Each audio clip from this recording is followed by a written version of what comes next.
नई वीडियो में खुशामदीद। बहुत बड़ी ब्रेकिंग न्यूज़। चीनी फ़ौज ने 150 टैंकों से भारत पर धावा बोल दिया। तबाहकुन जंग भड़क उठी, भारत का जवाल शुरू हो गया। वीडियो की तफसीलात में आगे बढ़ने से पहले हमारी वीडियो को एक लाइक ज़रूर करें। हमारे चैनल को सब्सक्राइब करके बेल आइकन पर ज़रूर क्लिक कर दें। नाज़रीन ग्रामी, चीनी फ़ौज ने भारत पर धावा बोल दिया। 150 टैंकों से ताबड़तोड़ कार्रवाइयाँ, तबाहकुन जंग भड़क उठी, भारत का जवाल शुरू हो गया। भारत में एक बार फिर जंग की घंटियाँ बजने लगीं। लद्दाख में चीन के हाथों भारत के फ़ौजियों की हलाकत के बाद एक मरतबा फिर लाइन ऑफ एक्चुअल कंट्रोल पर शदीद तरीन झड़पें देखने को आ रही हैं। निजी टीवी चैनल ने भारतीय खबर इदारे के हवाले से बताया है कि चीन और भारत LOC से फ़ौज हटाने पर गुफ्तो शनीद कर रहे हैं। इसी दौरान खबरें मिल रही हैं कि मशरक़ी लद्दाख में चीन ने मज़ीद 40,000 से ज़ायद फ़ौजी LOC पर पहुँचा दिए हैं और 3,000 टैंकों से हमला कर दिया है। चीन ने सरहद पर दिफाई सिस्टम, आर्टिलरी समेत दीगर अहम हथियार पहुँचा दिए हैं। दोनों ममालिक में ताहाल कशीदगी में कमी वाक़ई नहीं हो सकी है। दूसरी जानिब कहा जा रहा है कि भारत और चीन आमने सामने आ गए हैं और बौखलाहट भारत की सामने आ चुकी है और ऐसी बौखलाहट में भारत किसी तरह भी चीन से राज़ी नहीं है। चीन ने जनूबी पैंगोंग में अपनी फ़ौजों में अचानक इजाफ़ा करना शुरू कर दिया है, जबकि वह इलाके में हेलीपैड भी तामीर कर रहा है। लाइन ऑफ एक्चुअल कंट्रोल के साथ तेज़ तरीन चीनी लड़ाका तैयारे हेलीकॉप्टरों की सरगर्मियों के दरमियान हिंदुस्तानी मुसल्लह अफ़वाज ने मशरक़ी लद्दाख सेक्टर में अपने जदीद तरीन सूरत हाल ज़ाहिर करने वाले ज़मीन से फ़ज़ा में मार करने वाले दिफाई निज़ाम को तैनात कर दिया है। इस शोबे में जारी तामीरात के एक हिस्से में जो हिंदुस्तानी फ़ौज हिंदुस्तानी फ़ज़ाइया दोनों की फ़ज़ाई दिफाई निज़ाम को सेक्टर में तैनात किया गया है ताकि वहाँ चीनी फ़ज़ाइया के लड़ाका तैयारों में पीपल्स लिबरेशन आर्मी के हेलीकॉप्टरों को किसी किस्म की परेशानी से बचाया जा सके। पिछले 2 हफ़्तों में चीनी अफ़वाज ने सखोई 30 जैसे भारी हथियार और इसके स्ट्रेटेजिक बम्बारों को आज़ाद कश्मीर में पहुंचाया है ताकि पता चले कि वह इस हदूद से 10 किलोमीटर फासले को बरकरार रखते हुए हिंदुस्तानी इलाके के करीब उड़ान भरते हैं। हिंदुस्तान की तरफ से दावा किया जा रहा है कि हिंदुस्तान को जल्द ही एक दोस्त मुल्क से एक इंतहाई काबिल फ़ज़ाई दिफाई निज़ाम मिल रहा है जिससे तैनात किया जा सकता है और वहाँ पर किसी भी दुश्मन से बचने के लिए पूरे इलाके का ख्याल रखा जा सकता है। दूसरी जानिब चीन ने ताबड़तोड़ टैंकों से भी हमला कर दिया है। इसके साथ पैंगोंग त्सो और फिंगर एरिया भी शामिल हैं जो चीन और भारत के दरमियान मुतनाज़े इलाके के हवाले से आपको भी यहाँ पता चलें कि स्याह चीन का मतलब है कि सैद पारों का थोड़ा दुनिया के बुलंद तरीन और दुश्वार गुजार पहाड़ी सिस्टम में वाक़ है। ये वो इलाका है जहाँ तिब्बत, लद्दाख और लद्दाख की सरहदें मिलती हैं और आजकल एक बार फिर चीन और इंडिया की फ़ौजें आमने सामने हैं। तारीख़ पर नज़र दौड़ाएं तो इंडिया और चीन जैसे बड़े ममालिक की इस जोग्राफियाई तौर पर दुश्वार गुजार रास्ते में मद्दे मुकाबिल लाना अनोखी बात नहीं है। इसके अलावा चीन के बादशाह और इस्लामी सल्तनत के खलीफा भी आमने सामने नज़र आते हैं और कहा जा रहा है कि बार फिर दोनों मुल्क आमने सामने नज़र आ रहे हैं और ख़तरनाक तरीन जंग शुरू हो चुकी है। लद्दाख में भारतीय फ़ौज की 2 साल पहले हलाकत के बाद मोदी सरकार की शदीद तनकीद की ज़द में आ गई थी।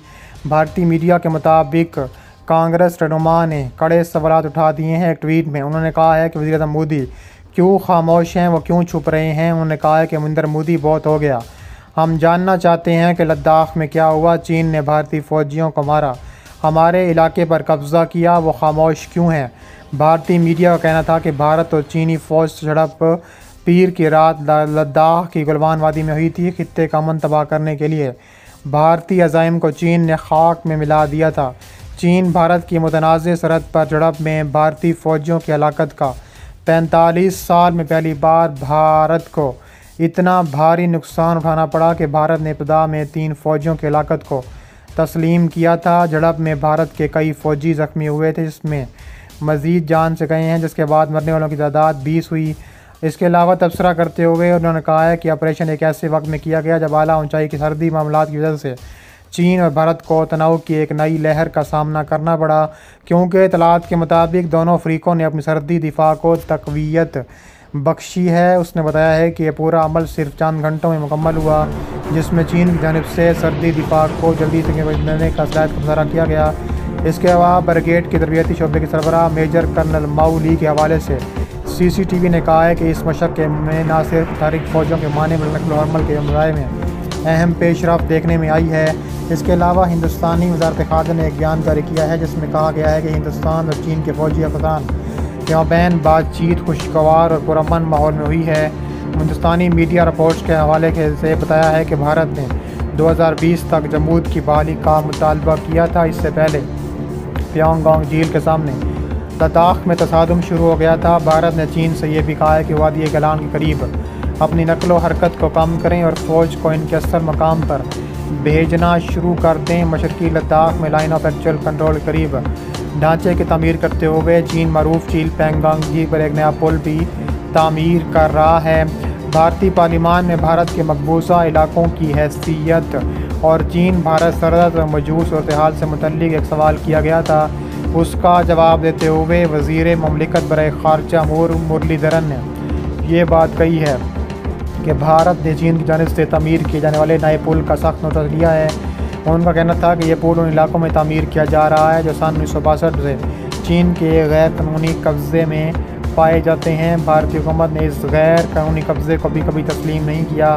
वाज़ेह रहे कि सन 1962 की भारत चीन जंग में दिल्ली को बड़ी हज़ीमत से दो चार होना पड़ा था। भारतीय वज़ीर से जब ये सवाल पूछा गया क्या भारत ने इस मसले को चीन के साथ उठाया है तो ये कोई बात की है, तो उन्होंने कहा है कि हुकूमत ने कई बार ये वाज़ेह किया है कि मरकज़ के ज़ेर इंतज़ाम जम्मू कश्मीर और लद्दाख के इलाके भारत का अटूट हिस्सा हैं। हम उम्मीद करते हैं कि दूसरे ममालिक भारत की खुद मुख्तारी और इसके इलाकाई सालमियत का एहतराम करें।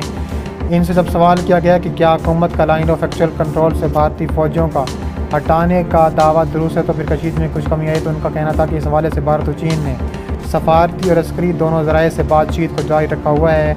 वाज़ेह है कि भारत और चीन के सीनियर फ़ौजी कमांडरों के दरमियान बातचीत का आखिरी दौर जनवरी में हुआ था। इत्तलात के मुताबिक LOC और पैंगोंग झील पर पुल की तामीर जिस मकाम पर हो रही है वह चीन के ज़ेर इंतज़ाम है, ताहम इस मकाम से जमात चंद मीटर के फासले पर है। जहाँ तक इस बार भारत की रसाई मुमकिन है, पैंगोंग झील के जनूबी किनारे पर सड़क पहले ही से मौजूद है, ताहम शुमाली किनारे में से पहाड़ों का गिरा हुआ है और वहाँ तक किसी को भी आसानी से रसाई हासिल नहीं है। और इस पुल की तामीर से चीन की फ़ौज को आसानी से झील के दोनों किनारों तक रसाई भी हासिल हो जाएगी। पैंगोंग सौ झील 150 किलोमीटर लंबी है, जिसका 2/3 से ज़्यादा चीन के कंट्रोल में है और चीन इसी झील में खरनाक किले के पास ही नया पुल बना रहा है और इलाका कभी भारत के पास हुआ करता था, जो कि अब चीन ने वहाँ पर शदीद तरीन कब्ज़ा कर लिया है।